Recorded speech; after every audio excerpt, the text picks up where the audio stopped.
దేవుని స్తోత్రం. హల్లెలూయా. ఈరోజు దేవుని యొక్క సన్నిధిలో ఇశ్రాయేలుని దేవుడు ఎన్నుకున్నానని చెప్పాడు. ఇశ్రాయేలు నీవు నా యొక్క సొత్తు అన్నాడు. అది ఎందుకు చెప్పాడని గత వారం చూసాం. అయితే ఈ వారం మళ్ళా మనం జ్ఞాపకం చేసుకున్నట్లయితే ఇశ్రాయేలులో నుంచి కూడా ఒక ప్రత్యేకమైనటువంటి జనాంగాన్ని, లేవి యొక్క సంతానాన్ని దేవుడు యాజక సమూహంగా తను ఏర్పాటు చేసుకున్నాడు. దేవుని లేఖనాల్లో మనం జాగ్రత్తగా గమనిస్తూ ఉన్నప్పుడు ఎందుకు లేవీల్ని దేవుడు యాజకులుగా ఏర్పాటు చేసుకున్నాడు, ఎందుకు వారినే దేవుడు ఎన్నుకున్నాడని మనం గమనించినట్లయితే బైబిల్లో మరి కొన్ని కారణాలు మనకి తెలియచేయబడతా ఉంటాయి. చాలామంది పండితులు ఏం చెప్తా ఉన్నారంటే, వాస్తవానికి ఈ యొక్క లేవి గోత్రాన్ని ఏర్పాటు చేసుకోవడానికి కారణం ఏంటంటే, మోషే నాయకుడుగా విమోచకుడుగా ఇశ్రాయేల్ని ఐగుప్తు దేశంలో ఉంచి కనానికి నడిపిస్తూ ఉన్నటువంటి సమయాల్లో మోషే దేవుని మాట ప్రకారంగా పర్వతం మీదకి వెళ్ళాడు. దేవునితో 40 దినాలు 40 రాత్రులు అక్కడ గడిపాడు. 40 దినాలు రాత్రులు అక్కడ గడిపి దేవుని యొక్క రాత చేత రాయబడ్డటువంటి 10 ఆజ్ఞల పలకలను తీసుకొని కిందకు వచ్చినప్పుడు కింద ఏమవుతా ఉంది, ఒక గొప్ప శృంగధ్వని వినపడతా ఉంది. ఆ శృంగధ్వని వినపడతా ఉన్నప్పుడు కింద కొండ దగ్గర కింద ఉన్నటువంటి యెహోషువ ఏంటా శబ్దం అంటే, అయ్యా ఏదో జరుగుతుందంటే అది ఆనందంతో కూడిన ధ్వని అది అని కిందకు వచ్చి చూసేటప్పటికి వారందరూ కూడా ఏం చేశారు, వారి దగ్గర ఉన్న బంగారం అంతా పోగు చేసి అహరోనుకి ఇస్తే అహరోను ఏం చేస్తాడంటే దానిని కరిగించి పోత పోసాడు. అది పోత పోసినప్పుడు ఒక బంగారపు దూడగా తయారైందని చెప్తున్నాడు. ఆ దూడ దేవుడు అని చెప్పి, నాయకుడు అని చెప్పి ఇశ్రాయేల్ అందరూ కూడా కింద గొప్ప శృంగధ్వని చేస్తూ ఉన్నారు. ఆనందంతో ధ్వని చేస్తూ అనేకమైన హేయ కృత్యాలు చేస్తూ ఉన్నారు. అప్పుడు మోషే కిందకు వచ్చినప్పుడు వారిని చూసి చాలా కోపపడ్డాడు. ఆ కోపపడినప్పుడు ఏమైందయ్యా అంటే, ఆ చేతిలో దేవుడు తన చేతి చేత రాసినటువంటి ఆ రాతి పలకలను, ఆజ్ఞ ధర్మశాస్త్రాన్ని వారి మీద ఇసిరి వేశాడు. అయితే ఇసిరి వేసినప్పుడు ఏమైందంటే, ఎవడైతే దేవుని పక్షాన ఉంటాడో వాడు నా దగ్గరికి రమ్మని పిలిచాడు. అలాగ పిలిచినప్పుడు లేవి గోత్రికుడు మాత్రమే మోషే దగ్గరకు వచ్చారు, మిగిలిన వాళ్ళందరూ దూరంగా ఉన్నారు. అప్పుడు దేవుడు వాళ్ళందరి మీదకి ఉగ్రతను తీసుకొని వచ్చాడు. ఆ పలకలు వాడి మీద విడిచివేసినప్పుడు అదంతా కూడా అగ్ని చేత కాల్చివేయబడింది. ఆ దూడను, ఆ బంగారం అంతా కూడా కాల్చివేసి బూడిదగా చేసి నీటిలో కలిపి వారికి తాగించారని బైబిల్లో రాస్తున్నాం. ఆ జనాలందరూ కూడా తాగించారు. అయితే ఇక్కడ ఎందుకు దేవుడు ఇశ్రాయేలులో లేవి గోత్రాన్ని ఏర్పాటు చేసుకున్నారంటే, చాలామంది మనకి పండితులు చెప్పే మొట్టమొదట కారణం ఏంటంటే, లేవీలు దేవుని పక్షాన ఉన్నారు కనుక దేవుడు వారిని ఏర్పాటు చేసుకున్నాడు అని చెప్తున్నారు. దేవుని పక్షాన ఉన్నారు కనుక దేవుడు వాళ్ళని ఏర్పాటు చేసుకుంటే అది దేవుని గొప్పతనం కాదు. అవునా? నువ్వు కావాలనుకున్నాను కాబట్టి నువ్వు నన్ను చేర్చుకున్నావు అంటే అది నీ గొప్పతనం కాదు. నువ్వు కావాలని వచ్చాను కనుక. లేవీలే దేవుడు కావాలని దేవుని దగ్గరికి రాలేదు. అయితే దేవుడు లేవీల్ని ఏర్పాటు చేసుకోవడానికి కొన్ని కారణాలు మనకి బైబిల్లో కనపడతా ఉంటాయి. అవి లేవీల్ని ప్రత్యేకంగా ఎందుకు దేవుడు ఏర్పాటు చేసుకున్నాడంటే, అసలు లేవి అంటే ఎవడైనా మనం గమనించినప్పుడు లేవి అంటే ఎవరు? యాకోబు యొక్క సంతానం.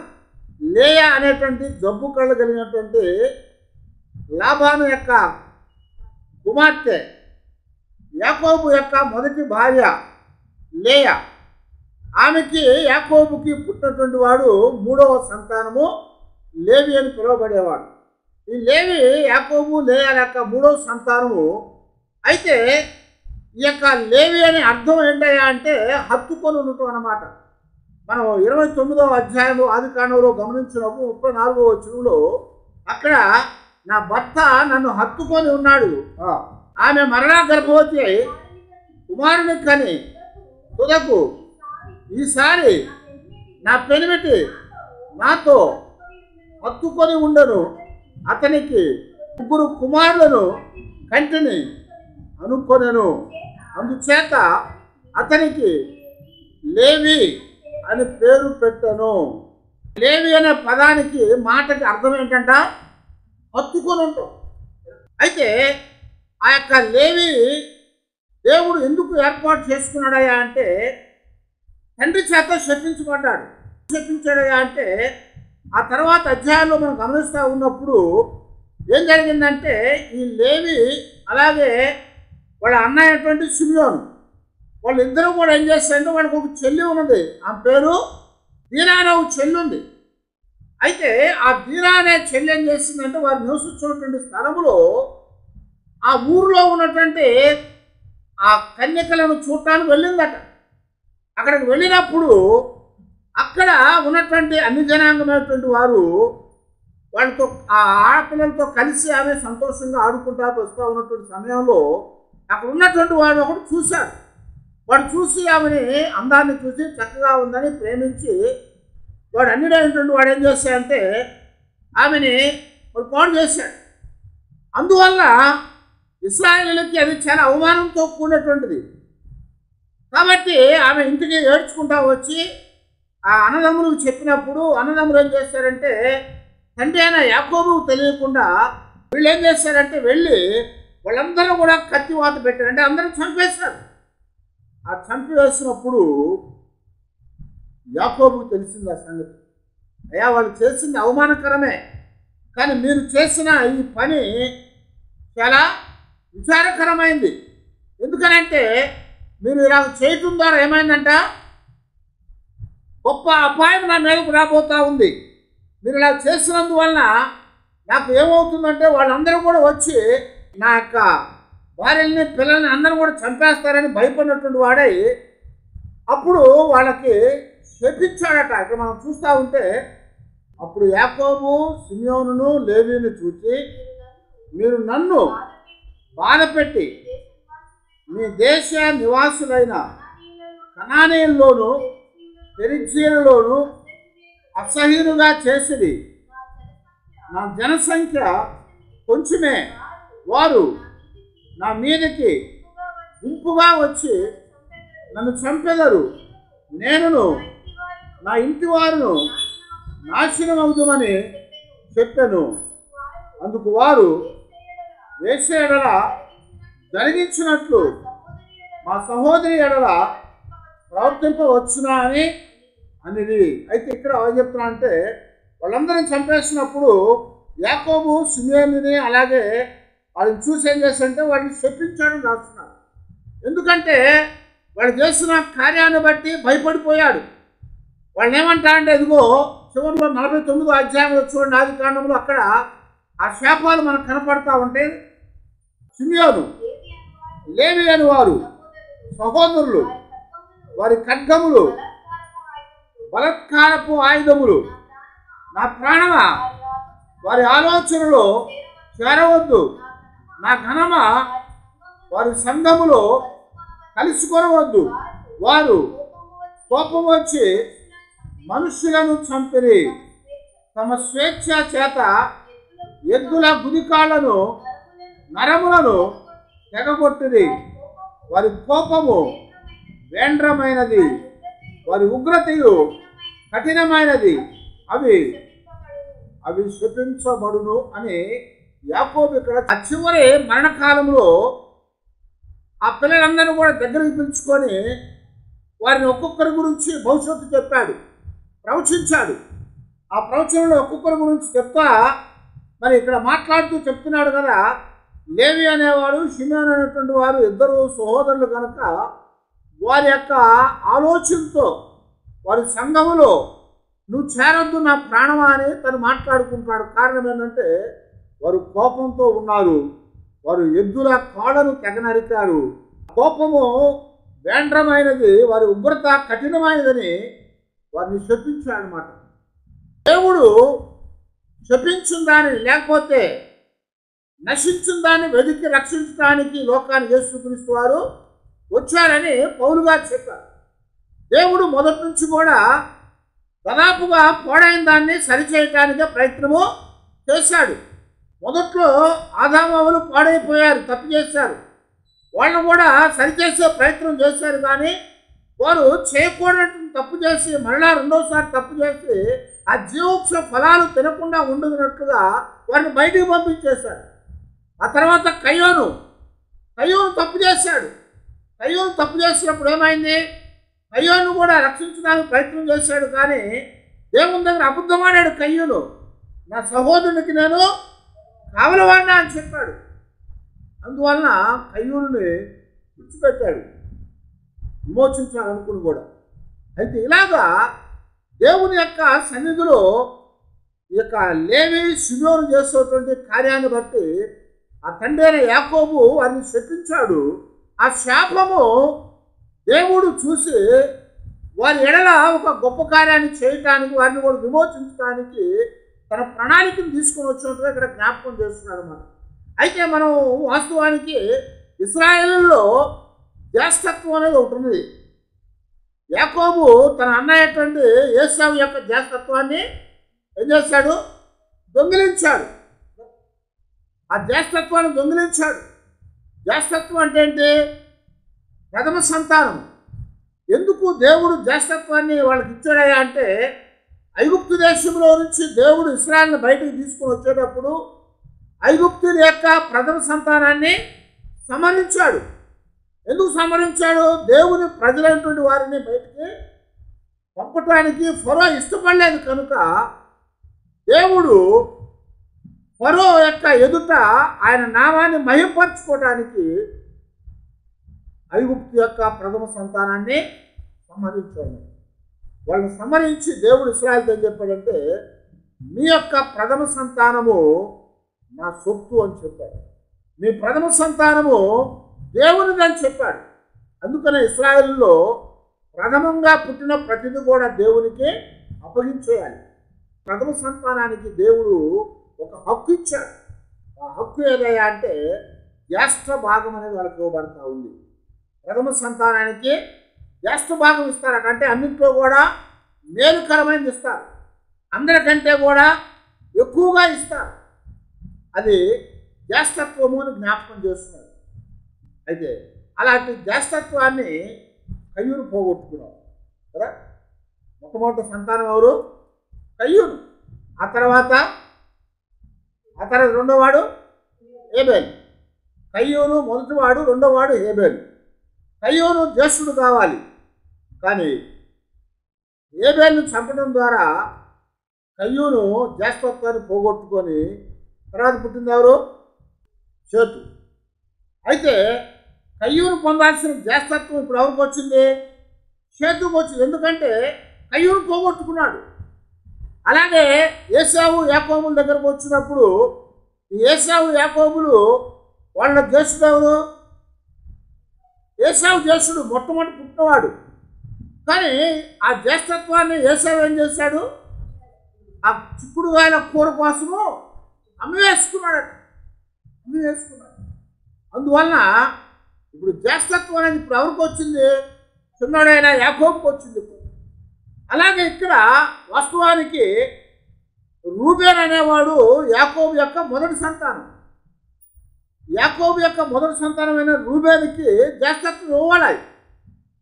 అయితే రూబేన్ చేసినటువంటి ఒక చెడ్డ పనిని బట్టి దేవుడు ఆ జ్యేష్ఠత్వాన్ని రూబేన్కి ఇవ్వలేదు.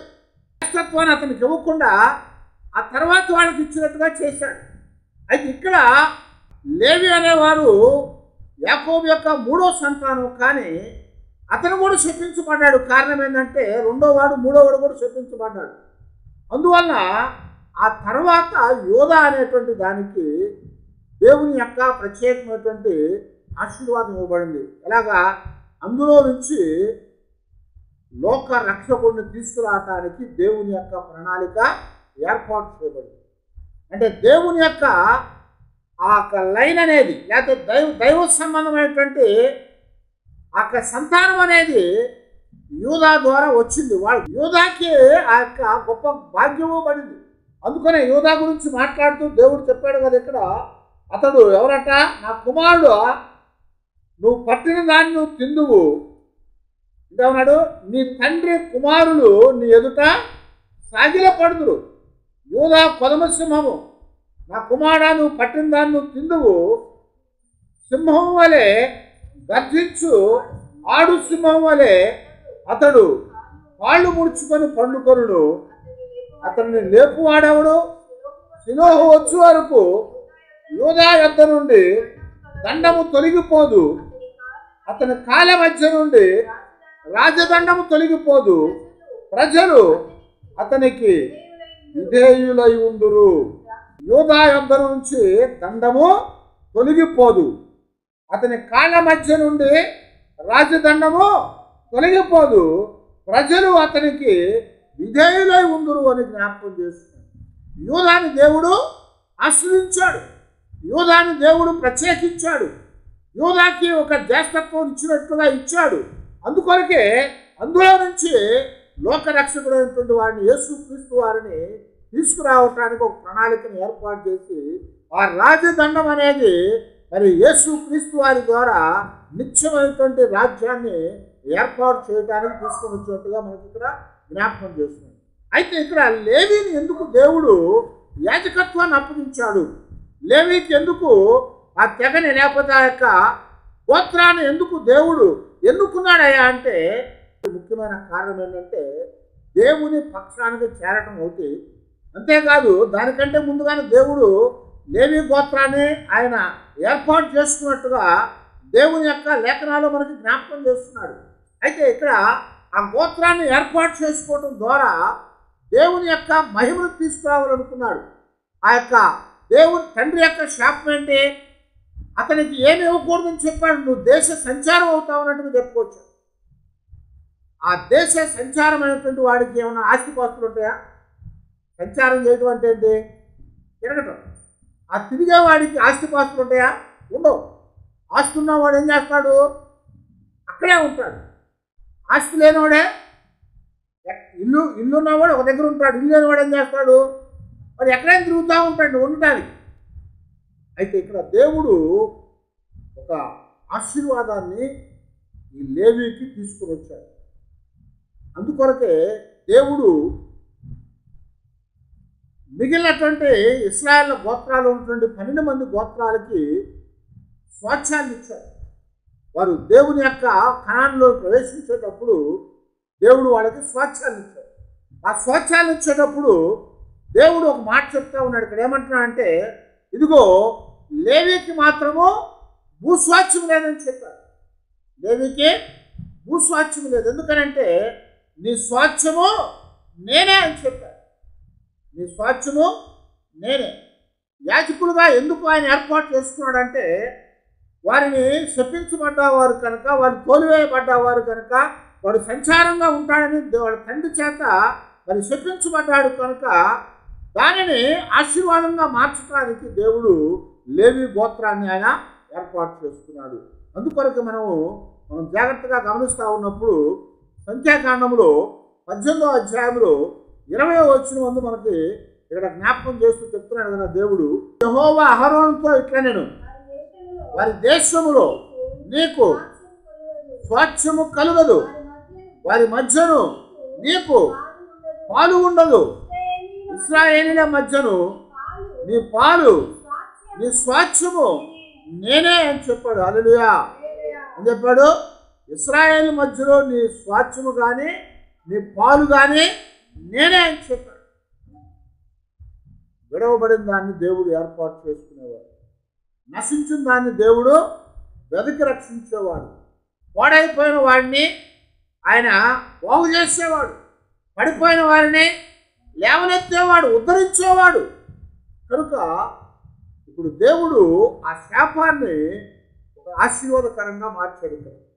ఆ లేవీ గోత్రానికి తండ్రి వలన ఇవ్వబడ్డటువంటి శాపం ప్రకారంగానే ఏ స్వాచ్ఛం ఇవ్వలేదు, కానీ దేవుడే వాళ్ళకి స్వాచ్ఛంగా ఇచ్చాడు. అందుకనే వాళ్ళతో చెప్తున్నాడు కదా, వారికి మీకు స్వాచ్ఛము భూభాగము లేదు కానీ మీకైతే దశమత్వాన్ని ఇస్తున్నానని చెప్పాడు. ఇదిగో లేవీలు చేయు సేవకు అనగా ప్రత్యక్షపు గుడారం యొక్క సేవకు నేను ఇశ్రాయేలీయుల యొక్క దశమ భాగములన్నిటినీ వారికి స్వాచ్ఛముగా ఇచ్చితిని. హల్లెలూయా. ఏం చెప్పండి ఇక్కడ? వాళ్ళకి భూభాగాన్ని స్వాచ్ఛంగా ఇవ్వలేదు, కానీ నేనే స్వాచ్ఛం అని చెప్పాడు. నేనే నీకు భాగం అని చెప్పాడు. నేనే నీకు పాలు అని చెప్పాడు. ఆ పాలు భాగము స్వాచ్ఛం అని చెప్పిన దేవుడు చెప్తున్నాడు కదా మిగిలిన ఇశ్రాయేలుకి, మీరందరూ కూడా దశమ భాగం వాళ్ళకి తీసుకెళ్ళి లేవీయులకు ఇవ్వమని చెప్పాడు. ఎందుకనంటే వాళ్ళకి భూభాగం ఇవ్వలేదు కనుక, వాళ్ళు నా యొక్క గుడారపు సేవ చేసేవారు కనుక మీరందరూ దశమత్వాన్ని తీసుకెళ్ళి వాళ్ళకి అప్పగించాలి అని చెప్పారు. దేవుడు ఇచ్చిన దాంట్లో దశమత్వాన్ని ఇవ్వాలి. అయితే ఆ దశమత్వాన్ని కూడా ఎవరిని తీసుకోమని చెప్తున్నాడు? లేవీని తీసుకోమన్నాడు. ఎందుకంటే భూభాగం నేను నీకు ఇవ్వలేదు కనుక నీవు దానిని తీసుకో అని చెప్పి దేవుడు లేవీకి ఇచ్చాడు. అయితే ఇక్కడ దేవుడు ఒక శాపాన్ని ఆశీర్వాదకరంగా మార్చేవాడు. దేవుని యొక్క లేఖనాలు మనం చూస్తున్నప్పుడు నిన్ను శపించు వారిని నేను శపిస్తానని తర్వాత ఆది కాండంలో మనం గమనించాం కదా. అబ్రహాముతో ఏం చెప్పాడు? నిన్ను శపించేవాడిని నేను శపిస్తాను, నిన్ను దీవించేవాడిని నేను దీవిస్తానని చెప్పాడు. ఇప్పుడు లేవి ఎవరు? అబ్రహాము యొక్క సంతానమే. అబ్రహాము దేవుడను, ఇస్సాకు దేవుడను, యాకోబు దేవుడు అని చెప్పాడు. ఇప్పుడు లేవి అనేవాడు ఎవరు? యాకోబు యొక్క సంతానము. అందుకొరకే దేవుడు ఇచ్చినటువంటి ఆశీర్వాదం అనేది మన మీద ఇప్పుడు కూడా తొలగిపోదని చెప్తున్నాడు. చెప్పించిన దాన్ని దేవుడు ఆశీర్వించేవాడు. లేవీని తండ్రి ఏం చేశాడు? చెప్పించాడు. నువ్వు దేశనిమ్మరైపోతావు, నీకేమి లేకుండా పోద్ది అని చెప్పాడు. కానీ దేశనిమ్మరైపోతావని చెప్పిన తండ్రి మాటను దేవుడు కొట్టేయలేదు, కానీ ఏమీ లేకుండా పోతామని చెప్పిన మాటని తోసేయకుండా ఏమీ ఇవ్వలేదు, కానీ అంతకంటే ఎక్కువ ఇచ్చాడు లేవీకి. ఇక్కడ దశమత్వాలు ఇచ్చాడు. 10 మంది 10 ముక్కలు పోస్తే 10 ఒకటి అవుతుంది, కానీ ఇప్పుడు 11 ముక్కలేని కాబట్టి వాళ్ళకంటే ఎక్కువ ఇచ్చాడు దేవుడు ఇక్కడ. అయితే ఇక్కడ దేవుడు ఈ లేవీని ఏర్పాటు చేసుకోవటానికి శాపముతో ఉన్నదాన్ని ఆశీర్విస్తానని చెప్తున్నాడు. శపించబడినటువంటి వారిని ఆశీర్వించే దేవుడు ఆయన. అందుకొరకే దేవుడు వాళ్ళ శాపాన్ని ఆశీర్వాదాలుగా మార్చాలనుకున్నాడు. ఈ లోపల ఏమైంది? వారు కూడా దేవుని పక్షాన ఉన్నారు. వారు కూడా దేవుని పక్షాన ఉన్నారు. మనము ఎలాంటి శాపాలు ఉన్నప్పటికీ కూడా దేవునితో ఉన్నట్టయితే దేవుడు ఆ శాపాన్ని ఆశీర్వాదకరంగా మారుస్తారు. వాళ్ళు శపించబడిన వారే, కానీ దేవుని పక్షాన చేరారు. ఎవడైతే యెహోవా పక్షమందు ఉన్నాడో వారందరూ కూడా నా దగ్గరికి రమ్మని చెప్పాడు. దేవుని యొక్క ప్రత్యక్షపు గుడారం దగ్గరికి రమ్మన్నాడు. లేవీలందరూ కూడా అక్కడికి వచ్చారట, మిగిలిన వాళ్ళందరూ దూరంగా ఉండిపోయారు. అందువలన ఆ దినమందు దేవుని ఉగ్రత వచ్చి ఆ కత్తి దూసినప్పుడు ఏమైందంటే కొన్ని వేల మంది అక్కడ చనిపోయారు. కాబట్టి దేవుడు లేవీని ఏర్పాటు చేసుకోవడంలో ఒక ప్రత్యేకత ఉంది. శాపాన్ని ఆశీర్వాదకరంగా మార్చాలని. రెండోది, ఎవడైతే దేవుని పక్షాన ఉంటాడో వారిని దేవుడు ఏర్పరచుకునేవాడుగా ఉన్నాడు. పాత నిబంధనలో ఏం చెప్పాడంటే, నీవు నన్ను దేవునిగా ఎంచుకుంటే నిన్ను నేను నా బిడ్డగా ఎంచుకుంటాను, నీవు నన్ను ఏర్పాటు చేసుకుంటే నేను నిన్ను ఏర్పాటు చేసుకుంటా అని చెప్పాడు. పాత నిబంధనలో ఎవరైతే ఏర్పాటు చేసుకున్నారో వాళ్ళని దేవుడు ఏర్పాటు చేసుకున్నాడు. కానీ కొత్త నిబంధనలోకి వచ్చినాక దేవుడు ఏం చెప్తున్నాడంటే, మీరు నన్ను ఏర్పరచుకోలేదు, కానీ నేనే మిమ్మల్ని ఏర్పాటు చేసుకున్నాను, నేనే మిమ్మల్ని ఏర్పాటు చేసుకున్నాను. కనుక ఇక్కడ ఈ యొక్క లేవీల జీవితాల్లో దేవుడు వారిని ఏర్పాటు చేసుకోవడానికి దేవుని పక్షమందు ఉండటము, వాళ్ళ శాపాన్ని ఆశీర్వాదకరంగా మార్చటము, అంతేకాకుండా దేవుడు వాళ్ళకి ఒక ప్రత్యేకమైన బాధ్యతను అప్పగించాడు. ఆ బాధ్యత ఏంటంటే తన ప్రత్యక్షత గుడారం యొక్క బాధ్యతను అప్పగించాడు. తన సన్నిధి ఉండేటువంటి ఆ గుడారం యొక్క బాధ్యతలు వారికి అప్పగించాడు. యాజకులు అనేవారు లేవీలు, కానీ లేవీలందరూ కూడా యాజకులు కాదు. లేవీలు చాలామంది ఉన్నారు, కానీ వాళ్ళందరూ యాజకులు కాదు. యాజకులైన వారు ఎవరు? లేవీలే. అయితే కొందరిని మాత్రమే దేవుడు తన యాజకత్వంలో చేర్చుకున్నాడు. ఆ యాజకత్వంలో చేర్చుకొని వారికి కొందరినేమను ధర్మశాస్త్రాన్ని ఉపదేశించేవారుగా, కొందరినేమను ఆలయ సంబంధమైనటువంటి కార్యాలు చేసేవారుగా, కొందరినేమను వాటిని కాపాడేవారుగా, కొందరికేమను ఆ యొక్క బాహ్య సంబంధమైనటువంటి కార్యక్రమాలను చేసేవారుగా ఏర్పాటు చేసుకున్నారు. కానీ కొందరిని అహరోను వంశస్థుల్ని మాత్రము దేవుని యొక్క సన్నిధిలో ప్రత్యక్షపు గుడారము యొక్క బాధ్యతలు స్వీకరించడానికి దేవుడు వాళ్ళని ఏర్పాటు చేసుకున్నాడు. అంటే దేవుడు ఆ యాజకత్వం అనేది శాశ్వతంగా చెప్పలేదు. దేవుడు యాజకత్వం అనేది శాశ్వతంగా చెప్పలేదు. యాజకత్వం అనేది లేవీలు వచ్చినాక వచ్చింది కాదు, లేవీల కంటే ముందుగా ఉంది. అబ్రహాము ఏం చేశాడంట? షలేము రాజు యాజకుడైనటువంటి మెల్కీషెదకునకు పాలు మరి ఆహార పదార్థాలు దశమత్వాన్ని తీసుకెళ్ళి ఇచ్చాడని రాశాడు ఆదికాండం 14వ అధ్యాయం. కనుక యాజకత్వం అనేది లేవీతో రాలేదు, కానీ ముందే ఉంది. ఆ యాజకత్వము క్రమము చొప్పున లేవీలకి యాజకత్వాన్ని ఇచ్చాడు, కానీ ఆ క్రమాన్ని వారు వాడుకోలేకపోయారు, లేకపోతే వాళ్ళు క్రమంగా జరిగించలేకపోయారు. కనుక ఆ క్రమం అనేది ఆపివేయబడిపోయిన తర్వాత ఇశ్రాయేలీయులు సొలొమోను తర్వాత రెండుగా చీల్చివేయబడింది రాజ్యము.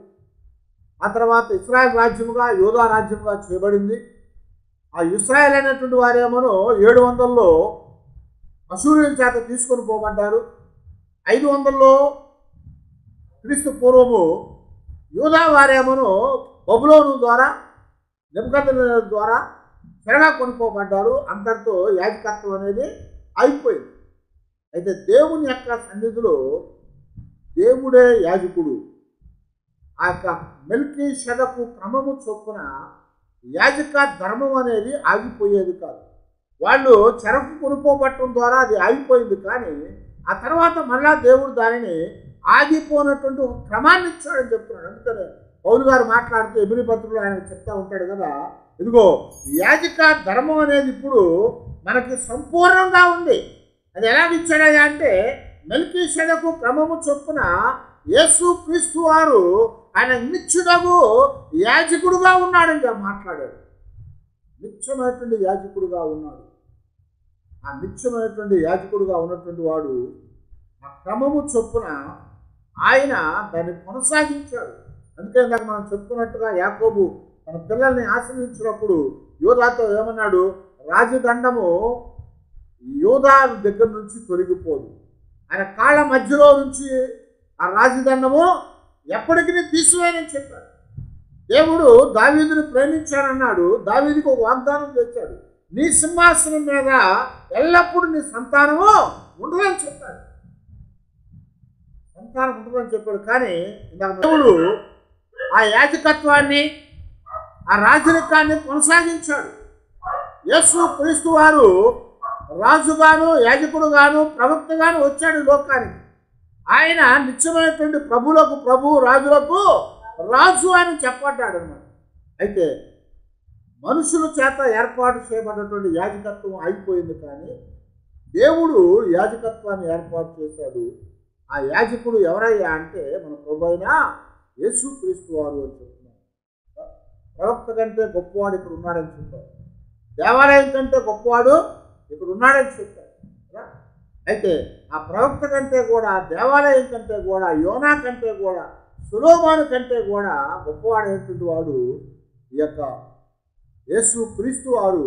ఆయన నిత్యమైనటువంటి యాజకుడుగా, ఆయన శాశ్వతమైనటువంటి యాజకుడుగా ఈ లోకానికి వచ్చాడు.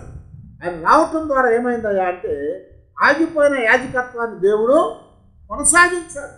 లేవీల్ని ఎందుకు ఏర్పాటు చేసుకున్నాడంటే వాళ్ళకు ఉన్నటువంటి ఆ శాపం ఆశీర్వాదకరంగా మార్చడానికి. దేవుణ్ణి వారు వెంబడించారు కనుక దానిని బట్టి వాళ్ళకి జీవితాలకి ఒక ఆశీర్వాదానికి ఇవ్వటానికి అంతేకాకుండా వాళ్ళు అణిచివేయబడ్డారు, అంటే వాడు విడిచిపెట్టబడ్డవారు కనుక విడిచిపెట్టబడ్డ వాడిని కూడా నేను విడవనని చెప్పి దేవుడు వాగ్దానం చేశాడు. నేను విడవను ఎడబాయనని పాత నిబంధనలో చెప్తే కొత్త నిబంధన ఏం చెప్పాడు? నిన్ను ఎన్నడూను విడవను ఎన్నడూను ఎడబాయనని చెప్పాడు ఆయన. కనుక ఆ యొక్క వాగ్దానాలు నెరవేర్చడానికి దేవుడు లేవి గోత్రాన్ని దేవుడు ఏర్పాటు చేసుకున్నాడు. ఆ లేవి గోత్రాన్ని దేవుడు ఏర్పాటు చేసుకొని లేవి గోత్రము కానటువంటి వాడు యేసుప్రభువు వారు లేవి గోత్రం కాదు. ఏ గోత్రము? యూదా గోత్రం. లేవి గోత్రములే యాజకులు. అయితే యూదా గోత్రం యేసుక్రీస్తు వారు. కానీ ఆయన ఎవరు? యూదా గోత్రంలో జన్మించినటువంటి రాజాది రాజు ఆయన. ఆయన దేవుడైనటువంటి వాడు. అందుకొరకే ఆయన గోత్రంలో జన్మించాలి. ఎందుకంటే దావీదుకి ఇచ్చిన వాగ్దానం ప్రకారంగా ఆయన సింహాసనం మీద కూర్చోవాలి. నీ సింహాసనం ఎప్పటికీ తీసివేయబడదని దేవుడు వాగ్దానం చేశాడు. అందుకే ఆ సింహాసనం మీద కూర్చోడానికి యూదా గోత్రంలో నుంచి దేవుడు యేసు ప్రభువుని ఏర్పాటు చేశాడు. లేవీని దేవుడు ఏర్పాటు చేసుకున్నాడు కనుక ఆ యాజకత్వం ఆగిపోయింది కనుక అదే యాజకత్వాన్ని మరి నిత్యమైనటువంటి ప్రధాన యాజకుడు, ఆత్మల యాజకుడు అయినటువంటి యేసుక్రీస్తు వారికి ఆ యాజకత్వాన్ని అప్పగించడానికి ఆ యొక్క యాజకత్వాన్ని కొనసాగించారు. కనుక లేవీల యొక్క జీవితాల్లో వారు విడవబడ్డారు. కానీ దేవుడు విడిచిపెట్టబడిన వారిని ఎవరిని కూడా అలా విడిచివేసేవాడు కాదు. దేవుడు వాళ్ళందరినీ కూడా ప్రేమించేవాడు. దేవుడు వాళ్ళందరినీ కూడా లేవనెత్తేవాడు. దేవుడు వాళ్ళకి ఆశీర్వాదాన్ని ఇచ్చేవాడని దేవుడి వాక్యంలో మనకి ఇక్కడ జ్ఞాపకం చేస్తుంది. అందుకొరకే లేవీలను దేవుడు ఏర్పాటు చేస్తున్నాడు. అందుకే లేవీలకి యాజకత్వాన్ని అప్పగించాడు. యాజకుడు అంటే ఎవరు? దేవునికి మనుషులకి మధ్యలో ఉండేటువంటి వాడు. దేవునికి మనుషులకి మధ్యలో ఉండి మనుషుల తరపున దేవునితో మాట్లాడేవాడు యాజకుడు. అదే మాట ఇప్పుడు యేసుక్రీస్తు వారు దేవునికి మనకును మధ్యవర్తిగా వచ్చి ఆయన మన తరపున దేవునితో మాట్లాడి మనకి దేవునికి మధ్య వైరాన్ని తీసివేసి ఆయన సంధి చేశాడు అని పౌలు గారు మనకి జ్ఞాపకం చేశారు. కాబట్టి దేవుని యొక్క సన్నిధిలో మన జీవితాల్లో మరి దేవుడు హెబ్రీ పత్రికలో పౌలు గారి ద్వారా రాయబడ్డట్టుగా 7వ అధ్యాయంలో అలాగే 9వ అధ్యాయంలో మరి ఆయన చెప్తున్నాడు, ఇదిగో ఆయన మన ప్రధాన యాజకుడిగా ఉన్నాడు. ఆ యాజక ధర్మం నిలిచిపోయేది కాదు, కానీ ఎన్నడూ కూడా కొనసాగించబడేటువంటి ఆ యాజక ధర్మాన్ని దేవుడు మనకి ఇచ్చాడు. అందుకొరకే పేతురు గారు చెప్పినట్టుగా, పౌలు చెప్పినట్టుగా ఇప్పుడు లేవీలు మాత్రమే యాజకులు కదా. యాజకులు అంటే లేవీల్లోనే ఉండాలి. లేవీలందరూ యాజకులు కాదు. కానీ ఇప్పుడేమన్నా అంటే ఇప్పుడు మీరందరూ కూడా నాకు యాజకులను రాజుల సమూహమై ఉన్నారని మాట్లాడారు. రాజులు యాజక సమూహంగా దేవుడు మనల్ని ఏర్పాటు చేశాడు. కాబట్టి ఇప్పుడు దేవునికి మనకి మధ్యలో ఇంకొకటి రావాల్సిన పని లేదంట. ఎందుకంటే మనమందరం కూడా దేవుని దగ్గర ప్రార్థన చేసే అవకాశం, మనమందరం కూడా దేవునితో మాట్లాడే భాగ్యాన్ని ఇచ్చాడు. మనమందరం కూడా దేవుని దగ్గర సేవ చేయాలని కోరుతున్నాడు. ఆ లేవీలకి ఆ దినాన ఏర్పాటు చేసుకున్నాడు, కానీ వాళ్ళు తప్పిపోయారు. అయితే ఈరోజు మనందరం కూడా మన యాజక సమూహంగా దేవుడు ఏర్పాటు చేసుకొని మనమందరం కూడా దేవునితో జీవించి ఆయన యొక్క ఆశీర్వాదాలు పొందాలని దేవుడు మనల్ని కోరుకుంటున్నాడు. మనకు భాగము స్వాస్థ్యము భూభాగం ఇవ్వలేదు, కానీ లేవీలకి ఏమిచ్చాడు? నేనే మీ భాగం అని చెప్పాడు. అలాగే ఇప్పుడు దేవుడు చెప్తున్నాడు, నేనే మీ భాగం అంటున్నాడు, నేనే మీ యొక్క స్వాస్థ్యం అని చెప్తున్నాడు. ఆయన మనతో ఉంటే, ఆయన మనలో ఉంటే మన జీవితాలు ఎప్పటికి కూడా ఆశీర్వాదకరంగా ఉంటాయి. ఆ యొక్క శాపం ఏదొచ్చినా సరే ఆ శాపాన్ని దేవుడు తీసివేసి ఆశీర్వాదకరంగా మారుస్తానికి మనల్ని ఇప్పుడు మరి ఏర్పాటు చేసుకున్నాడు. పాపంలో శాపంలో వచ్చినటువంటి వారుగా ఉన్నటువంటి మనందరం కూడా ఆయన మనల్ని లేవనెత్తి ఆయన బిడ్డలుగా, ఆయన యాజక మరి రాజులుగా సమూహంగా ఏర్పాటు చేసుకొని ఆయనతో జీవించే భాగ్యాన్ని దేవుడు మనకి ఇవ్వటానికి ఈరోజు నిన్ను నన్ను ఆయన ఏర్పరచుకున్నాడు. కనుక లేవీలు కాని వారిని యాజకులుగా అన్న, కానీ ఇప్పుడు లేవీలు కాదు, కానీ ఇశ్రాయేలు కాదు, కానీ అన్ని జనాంగమైనటువంటి మనందరం కూడా దేవుని పిల్లలుగాను యాజకులుగా చేసుకున్నాడు. కనుక ఆ ప్రభు దగ్గర మనందరం కూడా ప్రార్థన చేసి, దేవా మాకు ఇచ్చిన భాగ్యాన్ని బట్టి మీకు వందనాలు తండ్రి అని దేవుని ప్రార్థించారు.